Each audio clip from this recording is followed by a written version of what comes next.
Bersamaan dengan peluncuran Samsung Galaxy S24 series, Samsung mengumumkan bakal ngasih update software sampai 7 tahun.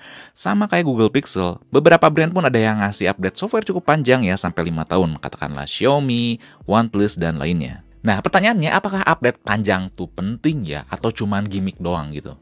Mungkin kalian mikir ya, pakai ponsel tuh gak akan sampai 7 tahun, apalagi khawatir ada bugs ini dan itu gitu pas di-update software. Dan permasalahan lainnya lah. Juga pasti timbul pertanyaan, emang update software tuh buat apa sih di sebuah ponsel dan tablet? Oke, di sini Fadi langsung aja kita obrolin. Pertama kita bahas dulu bagus-bagus yang dari update software. Buat apa sih? Sebelum bahas kemungkinan jelek dan isu-isu yang ada. Yang pertama tuh update software ya buat memperbaiki bugs. Kalau ponsel kalian tuh ada masalah, katakanlah tiba-tiba aplikasi nutup sendiri, Bluetooth suka mati sendiri, atau beberapa fitur lainnya malah nguras baterai.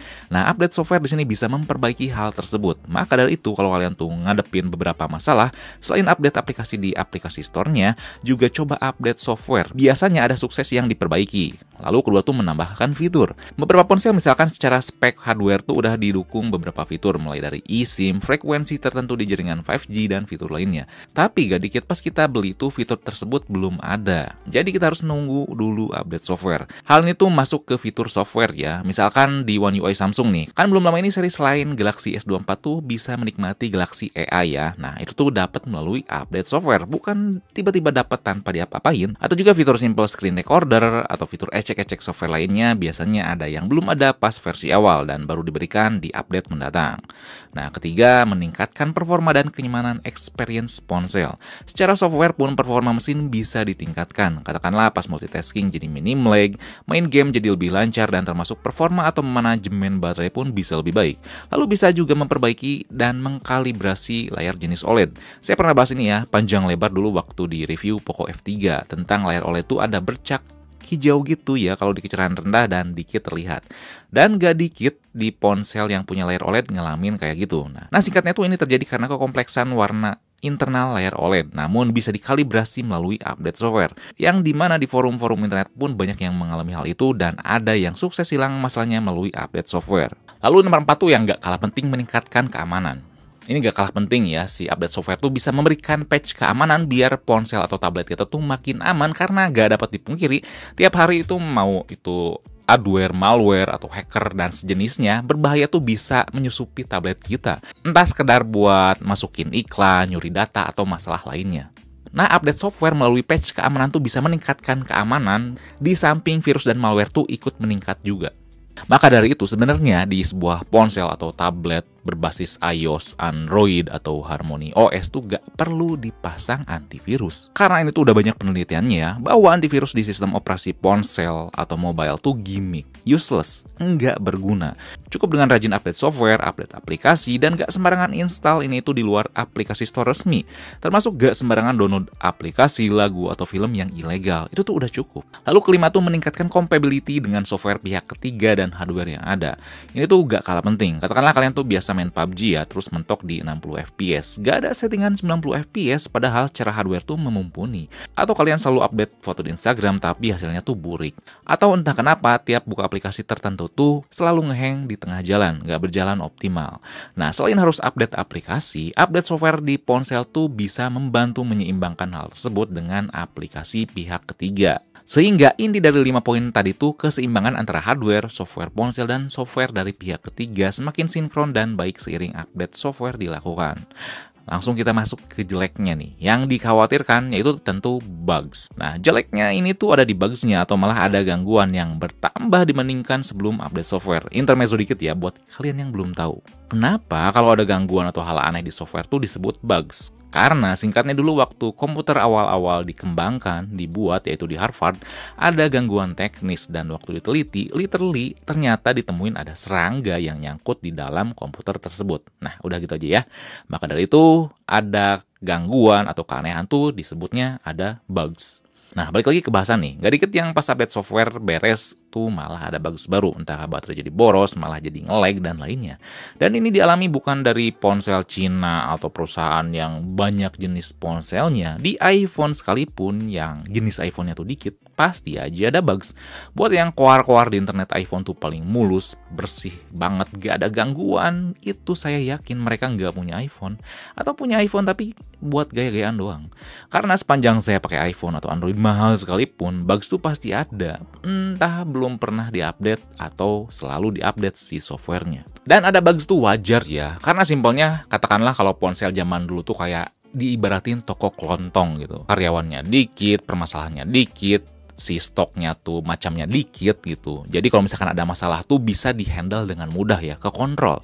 Namun kalau smartphone ya atau smart tablet lah, mau itu Android, iOS, iPad, OS, atau Harmony OS itu kompleks.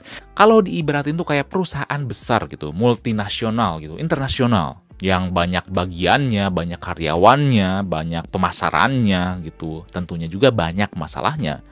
Kalau perusahaan tersebut tuh ada masalah terus dibereskan, pasti kemudian hari itu walaupun udah si minim masalahnya, masalah lain tuh timbul juga gitu. Karena kan terus berkembang ya pasar di sekelilingnya gitu. Maka dari itu saya katakan wajar, gak mungkin gak ada masalah. Mau itu karena user atau dari si ponsel itu sendiri. Yang artinya nggak ada ponsel yang nggak ada bug sedikit pun. Pasti ada aja, mau besar ataupun kecil. Namun secara teori, katakanlah ada ponsel speknya tuh X ya. Yang satu harganya tuh 7 juta dan yang satu tuh 4 juta ya. Speknya sama, beda harga doang. Nah biasanya si software tuh lebih stabil yang mahal. Karena ada budget lebih buat engineer yang ngehandle masalah software atau ngembangin software lebih intens gitu dibandingkan yang murah ya. Secara teori. Sehingga mau ponsel itu mahal ataupun murah karena pasti ada bugs, kalau saya tuh ada software update, dia hajar aja di update gitu. Bodoh amat kalau misalkan ada isu ini dan itu. Ya tinggal tunggu update berikutnya aja gitu, jangan khawatir. Kalau kalian mikir misalkan di update tertentu tuh udah nyaman, udah gak ada bugs yang besar, ya udah gak usah diupdate. Cuman ya kalian gak akan bisa menikmati keamanan dan fitur baru yang mungkin bakal kalian terlewati. Lalu yang kedua tuh baterai dan performa menjadi jelek. Nah ini masih nyambung ya dengan poin bugs tadi. Cuman saya pengen panjangin dikit karena ini banyak dimasalahkan, yaitu baterai, performa mesin, dan kamera bisa menjadi lebih jelek atau buruk. Dan jawabannya betul, sangat memungkinkan. Terutama sering terjadi kalau update major, update besar gitu, naik tingkatan OS-nya, bukan sekedar patch keamanan. Ada sebuah fitur baru atau ukuran tuh gede banget gitu, bisa menjadi lebih buruk biasanya karena software tuh baru masuk, harus menyesuaikan terlebih dahulu, masih tahap awal, atau juga harus menunggu feedback penggunanya yang didapat di update terbaru tersebut. Kalau ada update major ya emang nggak selalu gini, cuman ada aja yang kayak gini. Dan kalau kalian ngalamin gini ya kata saya tadi, tunggu aja update berikutnya. Kalau ada update langsung hajar aja. Tapi dengan catatan perhatikan cara update-nya, jangan salah. Yang bakal nanti saya bahas ya setelah poin isu-isu yang ini. Nah ada beberapa isu yang sebenarnya tuh kurang tepat sih. Yaitu pertama, update software bisa membuat layar jadi rusak. Ini cukup ramai ya, terutama di tengah ponsel yang kini udah pakai jenis layar OLED, mau itu Super AMOLED, AMOLED, Dynamic AMOLED, P-OLED, Fluid AMOLED, dan lainnya. Saya udah sering bahas ini ya di beberapa video tentang layar OLED dan IPS. Kalian bisa nonton di video lain. Namun di sini saya pengen bahas lebih singkat aja ya, korelasinya antara update software dan layar OLED yang katanya rusak, mau itu bergaris hijau atau sejenisnya. Nah yang lucu saya sering nemu ya di TikTok, bahwa masalah update ini tuh timbul karena update-nya pakai mobile data, nggak pakai wifi. Padahal itu salah, nggak ada hubungannya. Lalu update software tuh gak akan ngerusak layar ponsel, nggak akan. Namun yang harus kalian tahu, dan bahkan gak dikit ponsel yang ngasih tahu bahwa kalau update software tuh bakal menimbulkan suhu naik dan ponsel menjadi panas. Panas yang timbul ketika download update yang cukup besar atau proses instalasi dan penyesuaian ketika software baru masuk ke ponsel. Dan panas inilah yang sebenarnya memungkinkan buat ponsel layar jenis OLED muncul garis, terutama kalau panas berlebihan.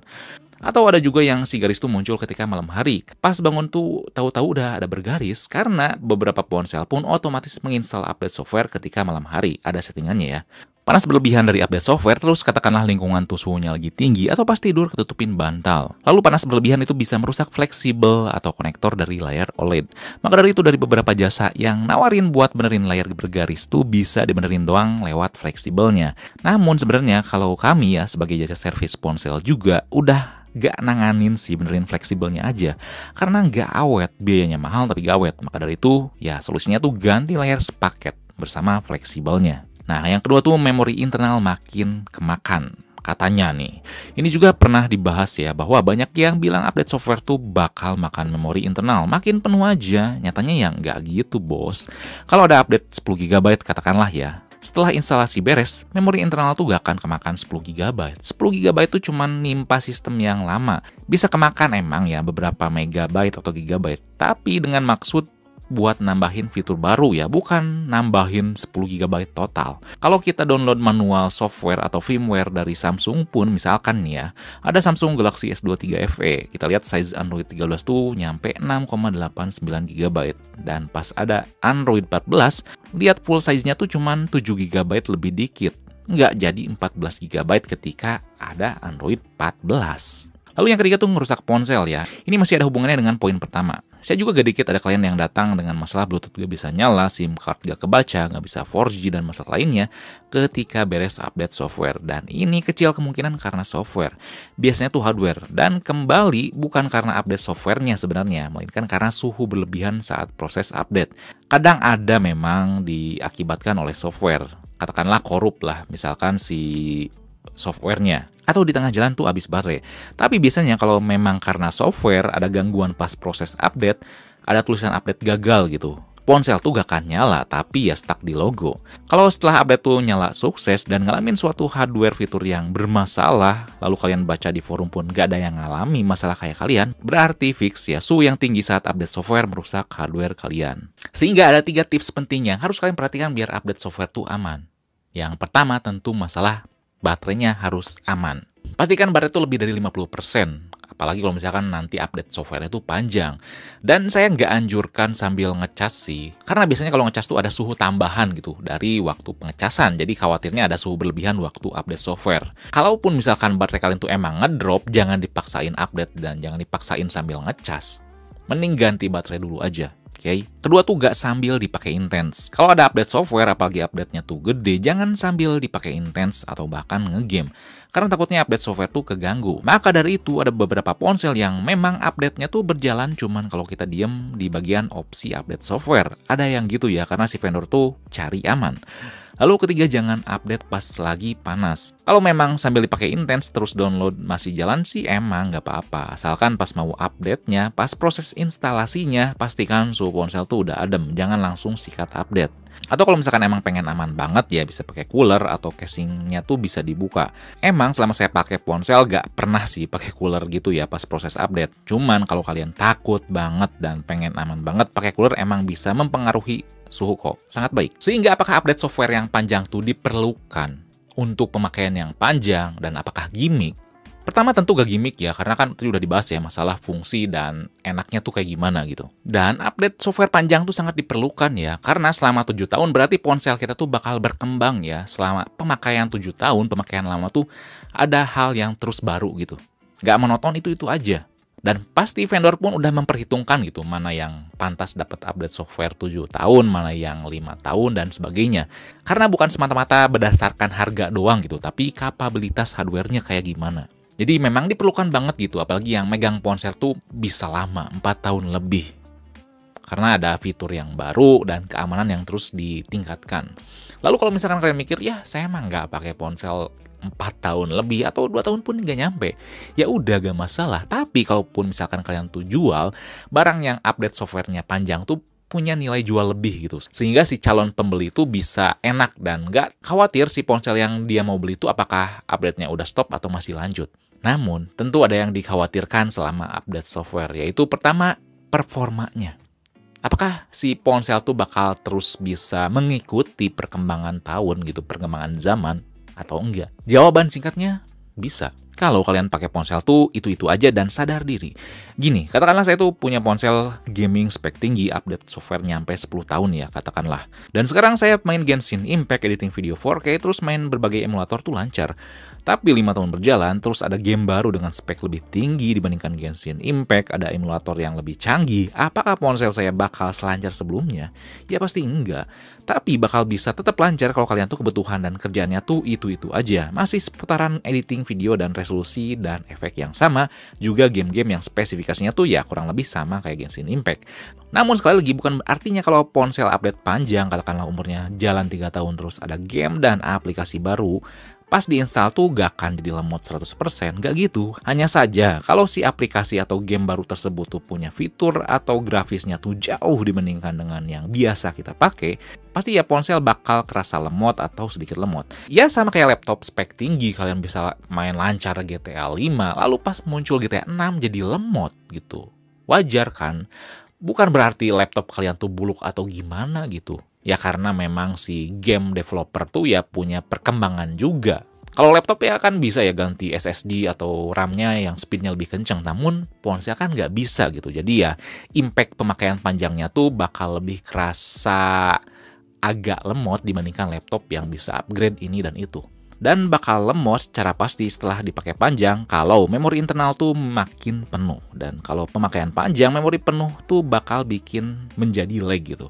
Jadi pastiin kalau ponsel kalian tuh umurnya tua, memori internal tuh udah sesek, hapusin atau pindahin ke Google Cloud ataupun penyimpanan lainnya. Dan jadi sekali lagi bisa kok ya ponsel dipakai selama 7 tahun ataupun lebih. Di samping dengan berbagai update software yang datang, di samping pemakaian user gimana yang kayak tadi saya jelasin, juga si vendor tuh harus tahu diri gitu, jangan maksain ada fitur ini itu pas di update software, apalagi kalau misalkan si softwarenya tuh dimasukin ke ponsel yang umurnya udah cukup tua. Oke, harus tahu diri, vendor. Lalu kedua tuh ketahanan dan kemudahan perbaikan. Nah, dengan update software yang panjang, pasti juga dong butuh sebuah ketahanan hardware yang bagus. Nah, terlepas pemakaian pengguna yang awet dan apik banget, vendor juga sebenarnya perlu memberikan jaminan yang bagus. Katakanlah kayak Vivo memberikan sebuah update ya, garansi baterai sampai 4 tahun. Yang artinya Vivo memberikan keyakinan bahwa produk mereka tuh memiliki kualitas baterai yang sangat baik dan juga supaya memberikan jaminan kelancaran performa ponsel terlepas yang dijelaskan di poin pertama. Akan lebih nyaman ketika Samsung, Xiaomi, Google, OnePlus atau vendor lainnya ngasih update yang panjang itu ya, yang 3 tahun atau 4 tahun lebih, mereka tuh punya suatu pengujian lab atau sertifikasi ponsel yang dapat update panjang tersebut tuh punya ketahanan performa yang baik. Kayak beberapa ponsel dari BBK Electronics yang di situs mereka tuh, mereka meyakinkan bahwa ponsel mereka tuh walaupun cuman update major 2 kali ya si Androidnya, mereka bisa ngasih jaminan ketahanan performa ponsel tuh baik selama 48 bulan. Cuma nurun 1,8% aja. Jadi seharusnya yang punya update panjang tuh, kalau memang pengen memberikan keyakinan kepada orang-orang yang ragu dengan update panjang, ya mereka punya jaminan seperti itu, yang tentu sudah melewati uji lab. Dan kedua, kemudahan pergantian reparasi. Buat yang belum tahu, Dewan Eropa tuh sangat memperhatikan keberlangsungan perkembangan teknologi supaya ramah terhadap lingkungan dan penggunanya. Karena kan iPhone pakai USB-C juga karena paksaan dari Dewan Eropa supaya orang tuh gak punya kabel banyak ya, gak nyampah. Nah, mereka juga rencananya ingin membuat aturan untuk para pembuat ponsel supaya mempermudah reparasi ponsel tanpa datang ke ahli servis. Salah satunya permudah pergantian baterai. Jadi mereka tuh pengen ganti baterai ya semudah kayak ponsel jadul, tinggal buka casing dan udah gitu. Nggak usah dibuka baut atau buka layar dan sebagainya, ribet. Nah, jadi hal itu juga sebenarnya bisa membuat ponsel yang update panjang secara software tuh bisa lebih oke gitu. Kalau memang gitu sebuah ponsel yang update panjang tersebut atau harganya mahal tersebut tuh gak bisa dibuka casingnya secara mudah buat ganti baterai atau reparasi, seenggaknya biaya reparasinya tuh gak mahal ya. Karena memang ada ya ponsel yang emang si layar tuh agak melekat ke baterai gitu. Jadi mau gak mau baterainya tuh harus diganti juga sepaket sama layar. Jadi artinya ponsel yang diganti layarnya harus sama baterai tersebut tuh masalah desainnya tuh kurang murah gitu kalau misalkan melihat dalam hal reparasinya gitu. Nah, jadi sekali lagi apakah update software panjang di sebuah ponsel itu diperlukan dan layak dibeli walaupun ponsel tersebut gak punya jaminan bakal sama awetnya dengan umur update yang panjang? Layak dan sangat dibutuhkan. Jaminan kelancaran yang tadi saya jelasin ya, yang kayak BBK Electronics 48 bulan itu sebenarnya buat kepastian tambahan aja. Buat saya kalau ada sangat baik, kalau tidak ada pun ya nggak apa-apa.